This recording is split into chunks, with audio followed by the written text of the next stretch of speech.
দুঃখে এত বড় আঘাত পেয়েছেন, পদ্মবতী মারা গেলেন। এভাবে মৃত্যুর পর পদ্মবতী এই মৃত্যুর পর আবার পুনরায় এক গরিব চাষার ঘরে জন্মগ্রহণ করেছেন। তখন কিন্তু ওই পাচ্ছেকা বুদ্ধ কিন্তু হিমবন্ত প্রদেশে ওনারা বাস করতেছে। এইদিকে মার থেকে ছেলেদের আয়ু বেশি, এদিকে মা তো মারা গেছে ওই এক জন্ম, এখন পদ্মবতী আরেক জন্ম নিচ্ছে। যে তখন উনি যখন এই 16, 17, 18 বছর যখন বয়স হয়েছে, ওই সময়কার কথা, তখন উনি একদিন এই গরিব চাষা পরিবারে জন্মগ্রহণ করেছে। তারপরে উনি ওই হালে বিলে ওইখানে কাজ করতে গেছে। তখন দেখলেন 8 জন পাচ্ছেকা বুদ্ধ হিমালয় থেকে ওখানে ওনাদের গ্রামে এসেছেন। তখন ওই পাচ্ছেকা বুদ্ধকে দেখে উনি চিনতে আর ভুল করলো না, ওনারা নিশ্চয়ই পাচ্ছেকা বুদ্ধ হবেন, ওনারা কাঁসাই বস্ত্র ধারণকারী। ওই অতীতে যেহেতু উনি বুদ্ধের সাক্ষাৎ পেয়েছেন, পাচ্ছেকা বুদ্ধের সাক্ষাৎ পেয়েছেন, তাদেরকে দান ধর্ম পুণ্য কর্ম করেছেন, তো সেজন্য ওই পদ্মবতী সত্য ওই জীবনে ওই পাচ্ছেকা বুদ্ধকে দেখে মাত্র উনি চিনে ফেলেছেন। এবং যখন কাছে যখন এসেছেন, ওই 8 জন পাচ্ছেকা বুদ্ধ জানতে পারছেন যে উনি ওনার জন্মদাতা মা ছিলেন অতীত জীবনে, বানরসি রাজার অগ্রমহিষী। এটা আরেকটা জন্ম। কিন্তু ছেলেরা 8 জন সবাই চিনে ফেলেছেন। তখন ওই 8 জনকে জমিনের মধ্যে যখন চাষ দিতে যায় রাখালারা, তখন টিফিন বক্সের করে খানা দিতে যায় না, যারা চাষ করে তাদের জন্য খাবার দিতে যায় না, টিফিন বক্স করে পানি ভাত, আর কারা কইতে পানি ভাত, পান্তা ভাত, মরিচ পেঁয়াজ এরকম শুকনো জাতীয় কিছু খাবার নিয়ে গিয়ে এরকম নিয়ে যায়।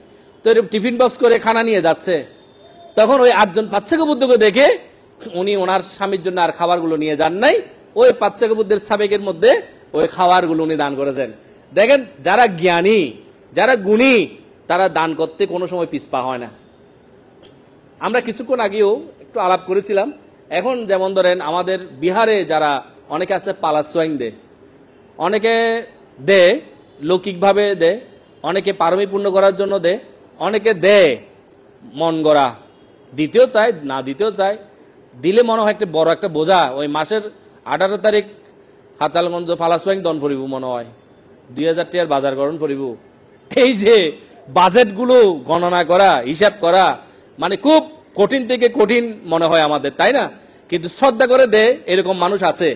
সবাইকে আমি আবার অশ্রদ্ধা বলছি না, শ্রদ্ধা আছে এরকম অনেক মানুষ আছে। পদ্মবতীর মতো অনেক উপাসিকা আপনারা আছেন, তাই বলে আমরা এখনো বেঁচে আছি। আপনারা না দিলে কিন্তু আজকে এখানে দেশনা করা সম্ভব হতো না, তাই না? এদিকে আমাদের পরম শ্রদ্ধেয় বনন্দ ভান্তিও এখানে বসে বসে উনি আর লিখতে পারতো না, উনি গবেষণা করতে পারতো না, তনঙ্কারও এই পাশে বসতো না। কথার আর কি, ভিক্ষু সংঘ আপনাদের মাধ্যমে টিকে আছে। আপনারা যতদিন চার্জ দেবেন ততদিন আমরা চলবো, চার্জ শেষ ব্যাটারি ফেলাই ধন করিব। আমরাও কিন্তু ব্যাটারির মতো, যতক্ষণ চার্জ থাকবে ততক্ষণ আমরা চলবো। পূজারীগণ, এইভাবে এই পদ্মবতী সত্য ওনার পুত্রদেরকে উনি চিনতে পারেন নাই, কিন্তু উনি তো সাধারণ জ্ঞান, পুত্র তো বুদ্ধ, পাচ্ছেকা বুদ্ধ, পুত্ররা চিনছে, মা চিনে নাই। তখন ছেলেরা এই সোয়াইং নিয়ে গিয়ে ওই বাদ বাকি সবাই মিলে 500 জন মিলে সবাই ভাগ করে গিয়েছেন। এক মুঠ কমও হয় নাই, বেশও হয় নাই, এরকম অবস্থা। কারণ তাদের একটা অনেক গুণ রয়েছে। সম্মুখ সম্বুদ্ধের পরে যদি কোনো গুণ থাকে, সেটা হচ্ছে পাচ্ছেকা বুদ্ধের গুণ, বুঝছেন? পাচ্ছেকা বুদ্ধের গুণ। তখন ওনারা ভাবলেন, আমার মাকে আরো বেশি পূর্ণ করার জন্য, ওই 8 জন যারা আছেন, আমাদের মাকে আরো বেশি পূর্ণ করার জন্য আমরা আগামীকালও কিন্তু সবাই আসবো। ওই উপাসিকাকে বলছে আমরা আগামীকালও আসবো। এইভাবে বলে ওনারা চলে গেছেন। চলে যাওয়ার পর ওনারা স্বয়ং গ্রহণ করেন এবং ভাইদেরকে, অন্যান্য ভাইদেরকে সবাইকে বলেছেন, অন্যান্য পাচ্ছেকা বুদ্ধ যারা তাদেরকে বলেছেন, আমার মা সাক্ষাৎ পেয়েছি, কালকে আপনাদেরকে দেখাতে নিয়ে যাব, আমার মা যেন আরো বেশি পূর্ণ করে স্বর্গ সুখ লাভ করতে পারে, শান্তি লাভ করতে পারে, নির্বাণ লাভ করতে পারে। ওই 500 জন পাচ্ছেকা বুদ্ধ আকাশ মার্গে উড়ে ওই গ্রামের মধ্যেই উপনীত হলো। উনি কি 500 জনের খাবার দিতে পারবে? তখন উনি যতটুকু এনেছেন ওই 500টা সাবেকের মধ্যে অল্প অল্প অল্প অল্প করে উনি দান দিয়েছেন। একটু করে দিচ্ছেন, সাবেক পরিপূর্ণ হয়ে যাচ্ছে, একটু করে দিচ্ছেন, সাবেক পরিপূর্ণ হয়ে যাচ্ছে, বুঝছেন? তখন এই 500 জন পুত্রকে উনি দান দিয়েছেন। দান দেওয়ার পর ওই পুত্র সন্তানরা ওনাকে ধর্ম উপদেশ দিয়েছেন এবং অতীতে যে ওই 500 জন আমরা পাচ্ছেকা বুদ্ধ, আপনি বানরসি রাজার অগ্রমহিষী ছিলেন, আমরা আপনার পুত্র ছিলাম, আমরা এভাবে জলখেলি করতে গিয়ে সেখানে পদ্মফুলের উপরে বসে আমরা ধ্যান সাধনা করে পাচ্ছাকা বুদ্ধ হয়ে আমরা এখন মানে হিমালয়ে আমরা বসবাস করছি। তখন মা এই 500 জন ছেলের কথা জানতে পেরে এত যে আনন্দ, 500 জন ছেলেকে একসাথে দেখে মার এত যে তৃপ্তি, এত যে প্রেম, এত যে ভালোবাসা, মানে মার চলে আসলো। এই প্রীতি সুখ লাভ করে, এই দান করে উনি যে পুণ্যটা সঞ্চয় করেছেন, মৃত্যুর পর পর উনি কোথায় উৎপন্ন হলেন? স্বর্গে উৎপন্ন হলেন। এখানে আরো অনেক 4-5টা 7টা ঘটনা, 6-7টা ঘটনা আছে, এগুলো আর বলছি না। একদম লাস্ট উপসংহারটা বলে শেষ করব। সেটা হচ্ছে একদম মানে ওই উৎফলা বন্যা শেষের কথা।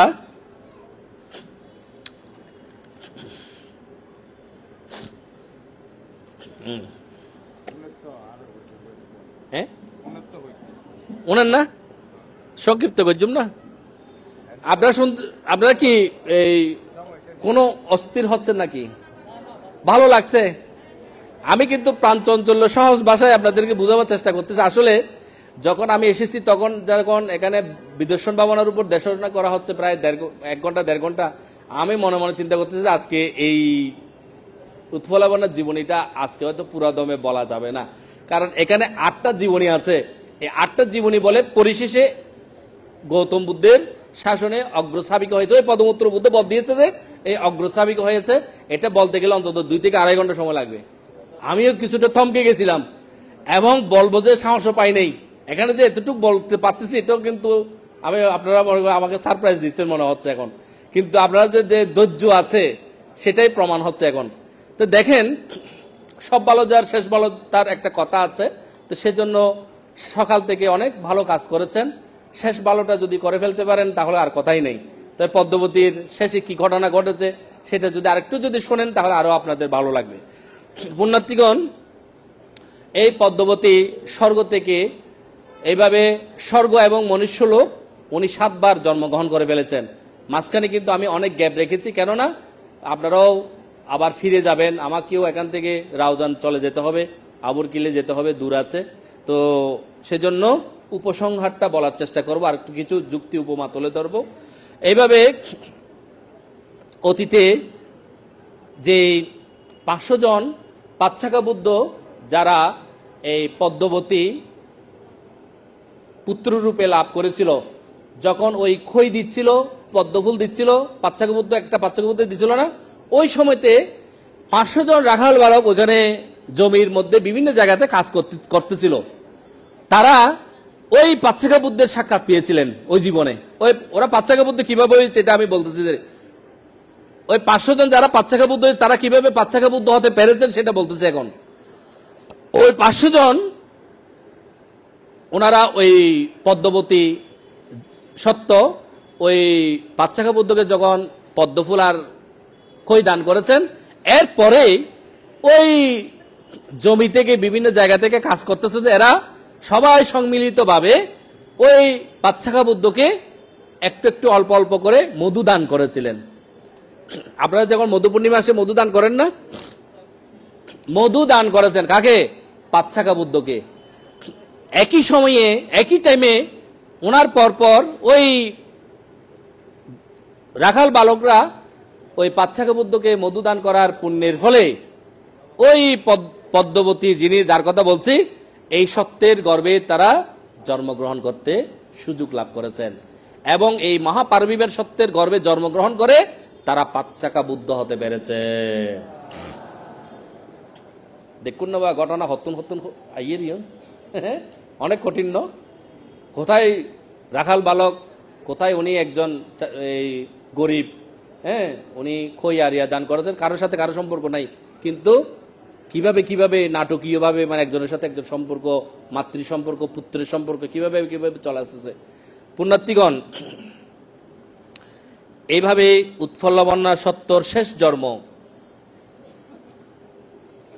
পৃথিবীতে যখন ত্রিলোক পূজ্য ভগবান মহাকারণিক সম্মুখ সম্বুদ্ধ দেব মনুষ্য ব্রহ্মার কল্যাণ এবং মঙ্গলের জন্য অন্ধকারে নিমজ্জিত জগৎকে নির্বাণের আলো প্রদর্শন করার জন্য এই ধরাতলে অবতীর্ণ হয়েছেন। এই তথাগত বুদ্ধের শাসনে জন্মগ্রহণ করেছেন শ্রাবস্তিতে উৎফলাবন্যা সত্য। এক সম্ভ্রান্ত পরিবারে জন্মগ্রহণ করেছেন, তারপরেও কোনো গরিব ঘরে জন্ম নেন নাই। শেষ জন্মটা সম্ভ্রান্ত পরিবার, শ্রেষ্ঠ পরিবার, অনেক বড় ধনী পরিবারে উৎফলাবন্যা সত্য জন্মগ্রহণ করেছেন। যেদিন উনি জন্মগ্রহণ করেছেন রূপে গুণে এত বেশি সুন্দর, মনে হচ্ছে যে দ্বিতীয় কোনো আর পৃথিবীতে এরকম সুন্দরী মেয়ে হতেই পারে না। সেজন্য ওনার মাতা পিতা ওনার নাম রেখেছেন উৎফলাবন্য, অর্থাৎ উৎফল বর্ণ। এত সুন্দর। উৎফল মানে পদ্মের রেণু, রেণুর ভিতরে, আমি আগে বলেছিলাম উৎফল বর্ণ মানে কি রেণুর ভিতরে যে পদ্মের ভিতরে যে রেণুটা থাকে ওটা খুব সুন্দর, অনেকটা ঘিয়া রঙের, ঘি রং যুক্ত, এটা অনেকটা ঘিয়া রঙের না, খুব সুন্দর এটা। আবার উৎফলাবন্যা জন্মের সঙ্গে সঙ্গে ওনার শরীর থেকে সুগন্ধি বিচ্ছুরিত হয়। কিসের? পদ্ম ফুলের সুগন্ধি বের হচ্ছে ওনার শরীর থেকে। আমরা যখন একটা গোলাপ ফুল যখন নিই, নাগে যখন এভাবে নাগের কাছে নিয়ে যখন টানি, তখন গোলাপ ফুলের একটা খুব সুন্দর সেন্ট বের হয় না? রজনীগন্ধা সেন্ট বের হয়, পদ্ম ফুল সেন্ট বের হয়। ঠিক এই পদ্ম ফুলের সেন্ট সুগন্ধিতে ভরে গেছে। উনি যত বড় হচ্ছে এত রূপবতী হয়ে উঠছে, যত বড় হচ্ছে এত রূপবতী হয়ে উঠছে। যখন 15-16 বছর বয়স হয়েছে উৎফলাবন্যা সত্য, উনি রূপে গুণে সৌন্দর্যে স্বর্গের দেবীকেও হার মানানোর মতো। আমরা পৃথিবীর মানুষ তো স্বর্গের দেবীকে তো সরাসরি দেখতে পাই না। পৃথিবীতে সবচেয়ে যিনি সেরা, সবচেয়ে বেশি সুন্দর, তাকে স্বর্গের দেবীর সাথে তুলনা করে। ও বাবা স্বর্গের দেবপুত্রের মতো এই দৈতারও ভুয়াইবে, ওই তারও মাই ভাইবে স্বর্গের দেবীর মতো সুন্দর, এরকম বলি না? ঠিক স্বর্গের দেবীর সাথে তুলনা করছেন সবাই, এত বেশি সুন্দর হয়েছেন। তারপর এই সত্য ওনাকে বিবাহ করার জন্য রাজা, মহারাজা, বড় বড় সম্ভ্রান্ত শ্রেষ্ঠীর বিবাহ প্রস্তাব নিয়ে আসতেছে। কার কাছে? উৎফলাবন্যার মাতা পিতার কাছে পরিবারে প্রস্তাব দিচ্ছে যে, মানে আপনার মেয়েকে আমরা প্রার্থনা করি, আপনাদেরকে প্রার্থনা করি, আপনার মেয়ে আমরা রাজপ্রাসাদে অগ্রমহিষী রূপে আমরা নিতে চাই। এরকম শত শত প্রস্তাব আসতেছে। কিন্তু এত বেশি প্রস্তাব আসতেছে যে সবাই বিয়ে করতে চায়। সবাই যখন বিয়ে করতেছে তখন কি হয়? বিয়ে হয় না। হয় নাকি? হয় নাকি? হয় না। একজন মেয়েকে সবাই বিয়ে করতে পারবে? রাজাও করতে চায়, মন্ত্রীও করতে চায়, শ্রেষ্ঠীও করতে চায়, সবাই করতে চায়, কিন্তু এখন পিতা কাউকে কথা দিতে পারতেছে না। তাহলে কেন কথা দিতে পারতেছে না সেটা আপনারা এতক্ষণ বুঝে গেছেন। যেহেতু এই পদ্মবতী এখন বর্তমান উৎফলাবন্যা মহাসত্য, উনি শেষ জন্ম গ্রহণ করেছেন, যার কারণে কারো বউ হবেন না উনি। তখন পিতা যেমন কাউকে দিতে পারছেন না, তখন পিতা পরীক্ষা করতেছে যে আমার মেয়ে তো কাউকে বিয়ে দিতে পারতেছে না, এত রাজা মন্ত্রী শ্রেষ্ঠী আমার মেয়েকে বিয়ে করতে চাই, কিন্তু আমি কাউকে কার সাথে তো আমার মেয়েকে বিয়ে দিতে পারতেছি না, দেখি আমার মেয়ের মনের অবস্থা একটু পরীক্ষা করে দেখি। তখন পিতা মেয়ের মন পরীক্ষা করার জন্য বলতেছে যে এখন তুমি যাকে পছন্দ করবে তার সাথে তোমার বিয়ে হবে। দেখেন পিতা পরীক্ষা করতেছে যে কাকে? উৎফলাবন্যাকে। তখন উৎফলাবন্যা বলছে সরাসরি, পিতা আমি তো এই জন্মে কাউকেও বিয়ে করতে চাই না, আমার মন সংসার ত্যাগের দিকে ধাবমান, অর্থাৎ আমার মন সংসার ত্যাগ করতে চায়। পৃথিবীতে বুদ্ধ উৎপন্ন হয়েছেন, আমি বুদ্ধের সাক্ষাৎ পেয়ে, আমি বুদ্ধের দর্শন লাভ করে আমি যেন প্রবোজ্য লাভ করতে পারি, আমাকে ওই অনুমতিটাই প্রদান করেন। সাধারণ মেয়েও কিন্তু এই কথা কোনোদিন বলবে না। রাজপ্রাসাদে যেতে চাইবে, সুখ ভোগ করতে চাইবে, এগুলো তো মিথ্যা সুখ। কিন্তু উৎফলাবন যে সুখ চায় সেই সুখটা হচ্ছে নির্বাণ সুখ, যে সুখ, যে শান্তি আর কোথাও পাওয়া সম্ভব নয়, যেটা দুর্লভ আমরা বলতে পারি। তখন এই উৎফলাবন্যা সত্য পিতার অনুমতি নিয়ে, মাতার অনুমতি নিয়ে, ভগবান বুদ্ধের সাক্ষাতে গিয়ে মহাসমারোহে ভিক্ষুণী সঙ্গের মধ্যে উনি প্রব্রজ্জা নিয়ে উপসম্পদা গ্রহণ করলেন। সংক্ষেপে বলি, উপসম্পদা গ্রহণ করার পর ভগবান বুদ্ধের কাছ থেকে উনি শিক্ষা গ্রহণ করে উনি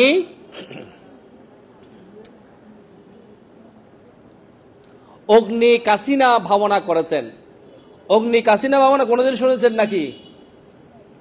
শুনছেন? আপনারা তো অনেক জায়গায় বিদেশ ভাবনা করতে গেছেন। অগ্নি কাসিনা ভাবনা কোনোদিন শুনছেন? অনিত্য দুঃখ অনাত্মাকে নিয়ে প্রদীপ প্রজ্বলনের মাধ্যমে যে ভাবনা করা হয় এটাকে বলা হয়েছে অগ্নি কাসিনা ভাবনা। তখন উনি প্রদীপ প্রজ্বলন করেছেন।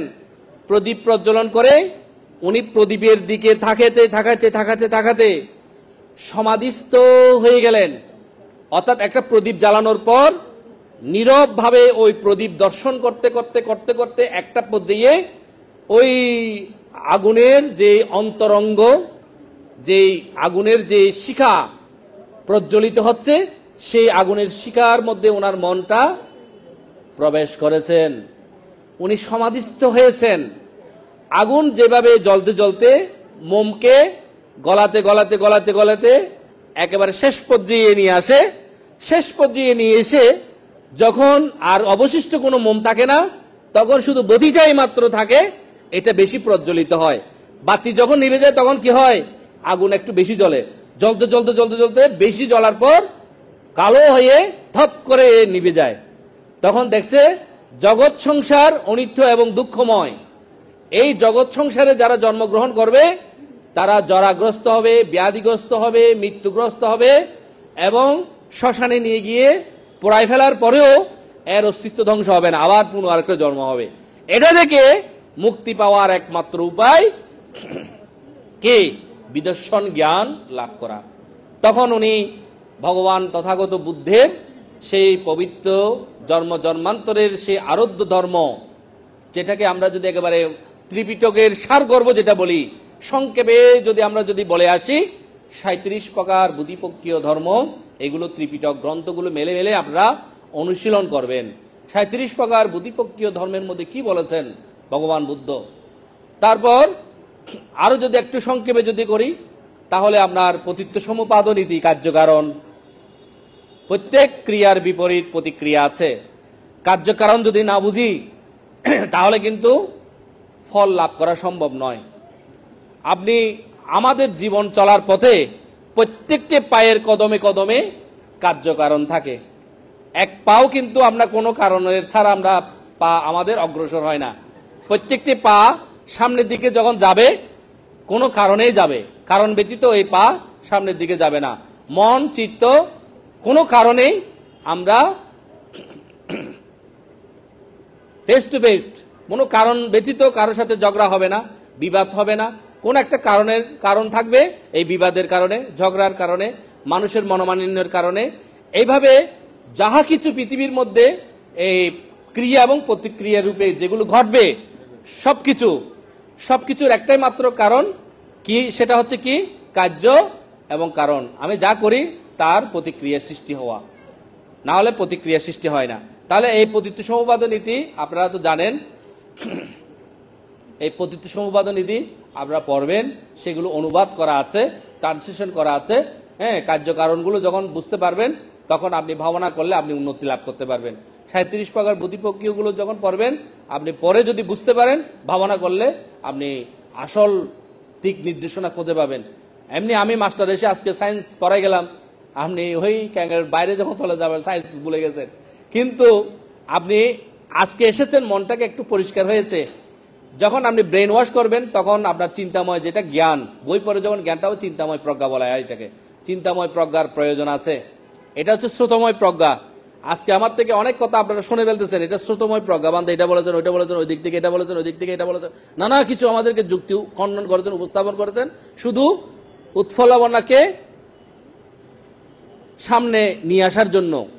উনি যে নির্বাণ লাভ করেছেন, কিভাবে কিভাবে নির্বাণ লাভ করেছেন, কি কারণে নির্বাণ লাভ করেছেন, নির্বাণ লাভ করতে কি করতে হয়েছে, কত আত্মত্যাগ করতে হয়েছে, ওনার কয়টা জীবন পাড়ি দিতে হয়েছে, হ্যাঁ, এগুলোকে মানে সবকিছু গুছাইয়ে আনতে এতটুক পর্যন্ত আমাদেরকে আসতে হয়েছে, তাই না? তো এইভাবে উৎফলাবন্যা সত্য ভাবনা করতে করতে করতে করতে এক পর্যায়ে উনি দুঃখের কারণ, দুঃখ নিরোধ, দুঃখ নিরোধের উপায়, এই চারি আর্য সত্য উনি একবার প্রথমবারের মতো দর্শন করলেন। চারি আর্য সত্য দর্শন করলে প্রথমবার কি হয়? শ্রোতাপত্তি মার্গফল লাভ করেছেন। তখন শ্রোতাপত্তি যখন মার্গফল লাভ করেছেন, ওনার মন, আত্মবিশ্বাস, ওনার কনফিডেন্স আরো বেড়ে গেছে। আপনি যখন শ্রোতাপন্ন হবেন, আপনি বসে থাকবেন না, কিভাবে সক্রিয়তাগামী হওয়া যায় ওটার প্রতি আপনার আকর্ষণ থাকতে হবে, নাহলে সক্রিয়তাগামী লাভ করতে পারবেন না।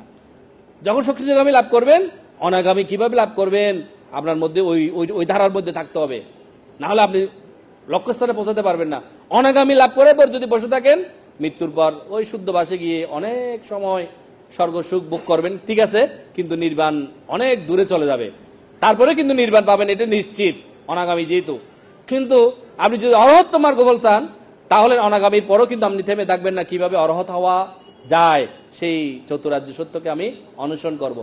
এইভাবে এই উৎফলাবন্যা সত্য প্রথমবার দর্শন করলেন চতুরার্য সত্যকে শ্রোতাপত্তি, দ্বিতীয়বার দর্শন করলেন সক্রিয়তগামী, তৃতীয়বার দর্শন করলেন অনাগামী, চতুর্থবারের মতো যখন উনি দর্শন করে ফেললেন, অরহত্ব মার্গফলে উপনীত হলেন।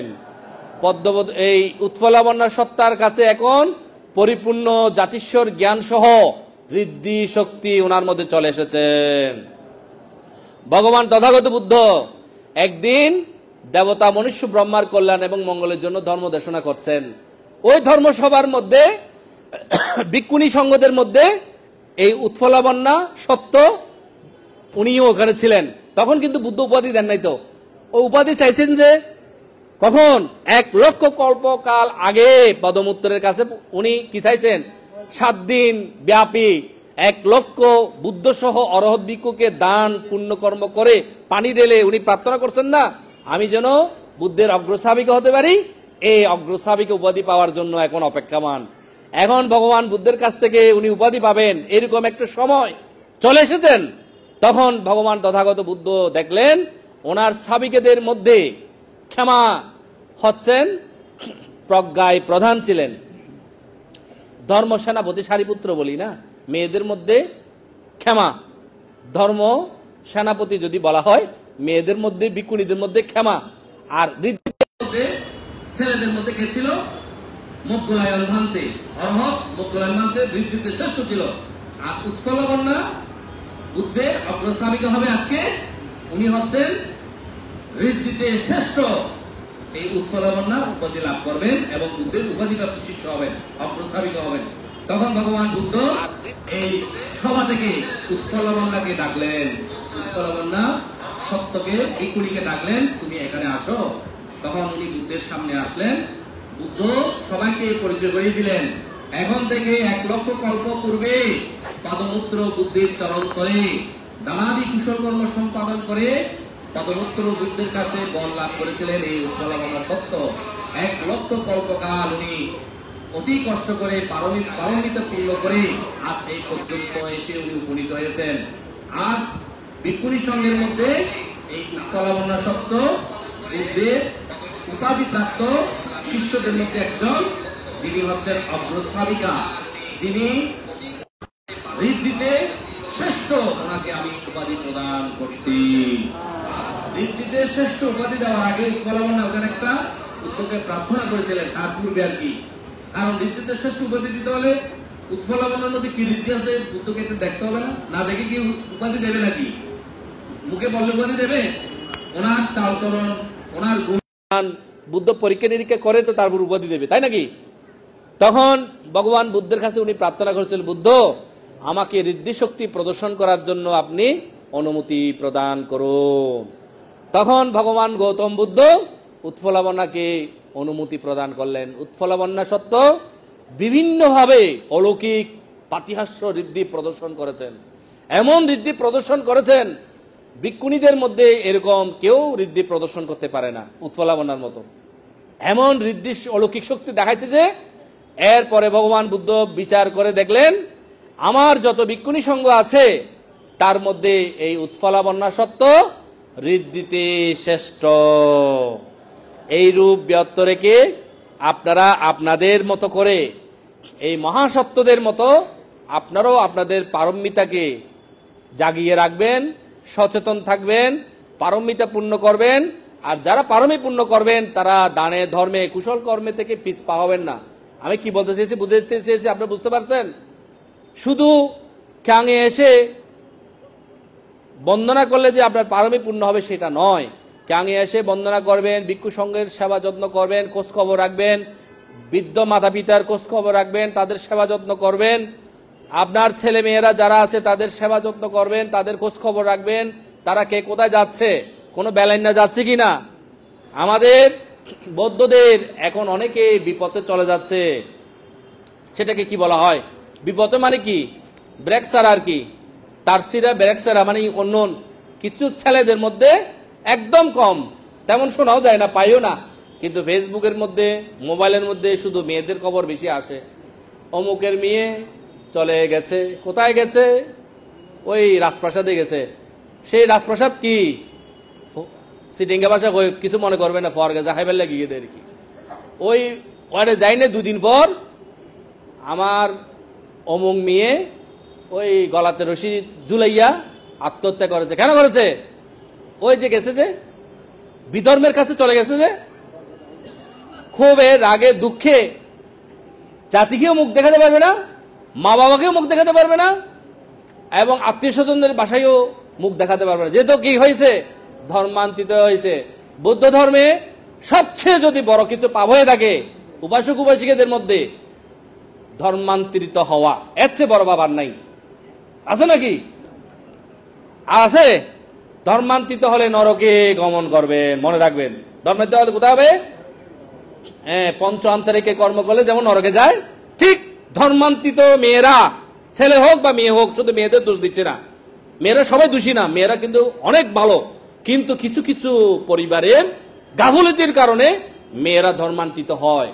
চাকমাদের থেকে হচ্ছে, মারমাদের থেকে হচ্ছে, বড়ুয়াদের থেকে হচ্ছে। তাহলে এটা হওয়ার একমাত্র কারণ কাদের দোষ?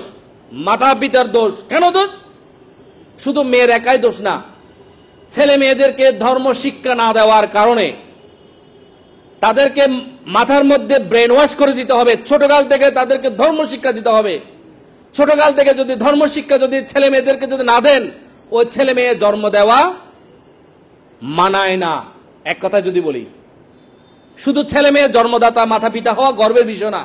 গর্বের বিষয় হবে কখন? আপনার ছেলে মেয়েরা যদি ভালো হয়, আপনার ছেলে মেয়েরা যদি ডাক্তার ইঞ্জিনিয়ার হয়, আপনার ছেলে মেয়েরা যদি ধার্মিক হয়। শুধু আবার ডাক্তার ইঞ্জিনিয়ার হলে হবে না। অনেক ডাক্তার ইঞ্জিনিয়ার লয়ার ব্যারিস্টার পালাই গেছে, চলে গেছে, নিজের ধর্মকে মানে না, মাতা পিতাকে মানে না, শ্বশুর শাশুড়িকে মানে না। তাদের মতো কুলাঙ্গার ছেলে মেয়ে জন্ম না হওয়াই ভালো, জন্ম না দেওয়াই ভালো, আমি মনে করি এটা। কারণ তারা মা বাবার মুখে চুমকালি দিয়ে যে ধর্মান্তরিত হচ্ছে, শুধু মা বাবা মুখে চুমকালি খাচ্ছে না, জাতি, সমাজ, ধর্ম কলঙ্কিত হচ্ছে। সেই কারণে সেই মেয়ে যদি মারা যায় এই জন্মের পর, নির্ঘাত অবিচি নরক পর্যন্ত যেতে আর কোনো বাধা থাকবে না। আর একবার যদি অবিচি নরকে যদি চলে যায়, তাহলে সেখান থেকে মুক্ত হয়ে আরবার নির্বাণের স্বাদ পাবে। ওই একটা কথা আছে না, কথার কথার গাছত কাঠল ওড়ত তেল দি থাকুন। গাছের মধ্যে কাঠল, কিন্তু আমি গাছ উঠতে জানি না, কাঁঠাল কিভাবে পারবো? ওড়োর মধ্যে শুধু তেল মারল না। কিন্তু ধর্ম যদি ঠিক না রাখেন, শুধু তেল মারলে কোনো কাজে আসবে না, এটা বুঝাচ্ছি আর কি।